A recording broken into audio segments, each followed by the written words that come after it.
Bonsoir Sylvia. Pardon, j'allais vous appeler Myriam. C'est le nouvel hommage à Myriam Makeba, disparue en 2008, et c'est l'Expo. Oui, et c'est un hommage de plus. Souvenez-vous, la chanteuse Jane lui avait déjà dédié son titre Makeba il y a quelques années, autour donc du DJ rennais Ajax To, de saluer cette icône, de la saluer joyeusement, cette icône de la musique africaine. Vous avez sans doute reconnu la voix de Myriam Makeba en arrière-fond de cette bande électro. On change de registre musical après des mois d'absence. C'est un retour sur scène avec public, et c'est un privilège réservé à l'un des plus grands ténors au monde. Oui, Jonas Kaufmann a eu la chance de se produire devant un vrai public, celui du Teatro Real de Madrid en Espagne. Alors pour rappel, l'Espagne a gardé toutes ses salles de spectacle ouvertes depuis juin, juste après la première vague de l'épidémie. Et donc cette représentation, qui est rare de nos jours pour Jonas Kaufmann, c'était le moment de plaisir. Il a interprété une trentaine d'airs, mais c'était aussi l'occasion pour le chanteur d'opéra de mettre en garde contre le risque de suicide des musiciens dans cette période d'incertitude.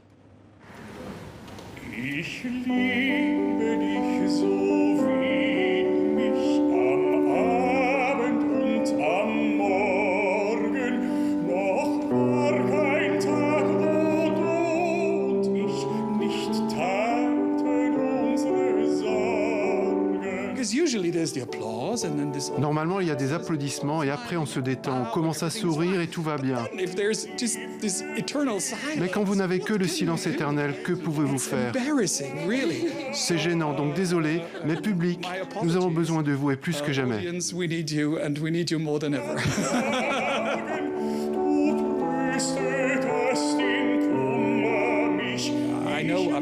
C'est très difficile de parler de cela en public, but I know mais je sais qu'il y a un taux de suicide assez élevé dans notre famille de musiciens, suicides, they don't see any. parce qu'ils ne voient aucun avenir, et c'est vraiment, vraiment terrible. Really, really terrible.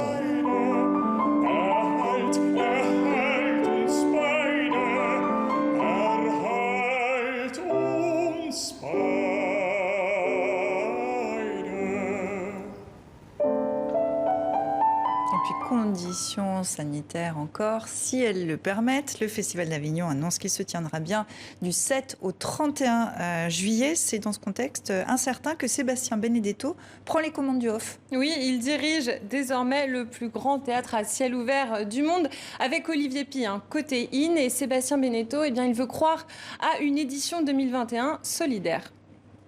La priorité, c'est vraiment le festival 2021. Il faut qu'on puisse le faire. Du coup, il faut qu'on mette tout en place, et que ce soit les conditions sanitaires, des conditions financières assez bonnes pour les compagnies pour qu'elles puissent le faire.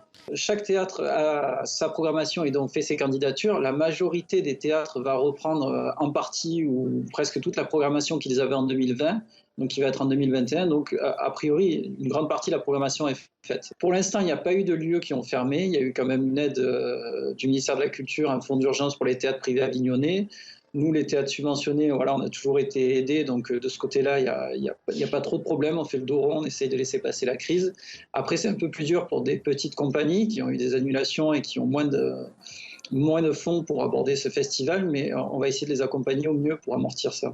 Le passage de juillet a été un peu dur, c'est comme s'il n'avait pas existé, on l'a attendu et comme on ne voyait personne dans les rues, c'était un peu dur, mais on a eu quand même de l'espoir en reprenant et en ouvrant les théâtres en septembre-octobre où on a eu beaucoup de public. C'était vraiment magnifique de voir tous les gens revenir et soutenir les lieux. Alors voilà, là maintenant on est fermé à nouveau et on est prêt, on travaille, on répète, on crée, et on est prêt à accueillir les spectateurs. Si la crise actuelle était une pièce de théâtre? C'est une question très compliquée, mais pour l'instant, c'est un peu en attendant Godot.